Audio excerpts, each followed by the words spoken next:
Մենք ընդհանուր առմամբ խնդիր ունենք բոլոր ոլորտներում, որ մենք ի վերջո պետությունը ինչ կարճ ուղերձ է տալիս, այդ թվում ոստիկանին։ Պետք է ուղերձը լինի շատ կարճ, հատուկ։ Եվ այստեղ հիմա ես հետահայաց նայում եմ, մենք ոնց որ թե այդ ռազմավարություններում մենք բաց ենք թողել այս կտորը, մեր գաղափարախոսական ուղերձը որն է ոստիկանին իր աշխատանքի մասին, ինքը ինչ է անում, ինչ պետք է անի, մենք ի վերջո բանակի կերպափոխման, հայեցակարգի ընդունման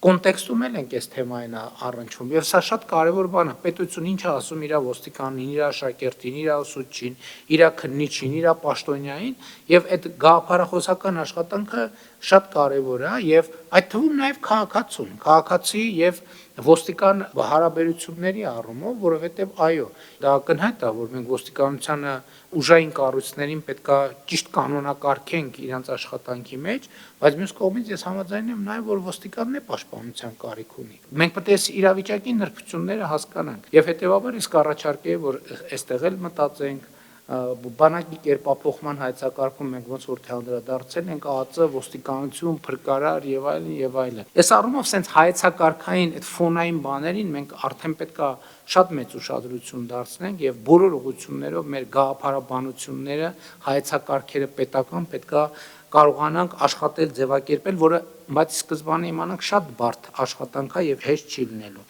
Ինչ վերաբերվում է կրթության խնդրին, այստեղ էլ մենք մեր բանը պետքա մոտեցումները ճշգրտենք։ Առաջին օղակը բարեկային ոստիկանն է, մարդը ունենա, բայց ունենա այ մեքենա քշել։ Մեզ պետք չի որ ինքը իմանա ինչ որ առանձնահատուկ գիտելիքներ ուրիշ, ասենք, աստղագիտությունից։ Մեզ պետք է որ ինքը մեքենա քշել իմանա։ Կենտրոնանանք իրան սովորացնենք մեքենա քշել, էքստրեմալ մեքենա քշելը։ Եվ մարդը ինքը ինչ որ ձևով կոնտեքստ ստեղծենք, որ ինքը այդ ճանապարհ ոտք է դնում, ինքը ըստ էության որոշում է հայտարարում, որ ես իմ կյանքը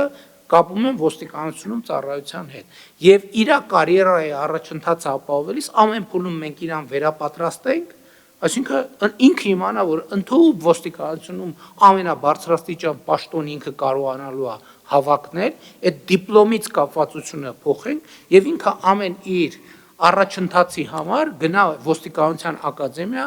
ստանա իր նոր ենթադրվող կամ իր կողմից հավակնություն ցուցաբերված պաշտոնի համար անհրաժեշտ գիտելիք, գնա հավակնի եւ ոստիկանությունը այս պարագայում կունենա իր կադրային բազան, որ մարդիկ կիմանան, որ այս ինստիտուտը ստեղծում է կադրեր ոստիկանությունում ծառայելու համար։ Դրա համար կրթության ոլորտում էլ մենք պետք է մեր վերաբերմունքը փոխենք։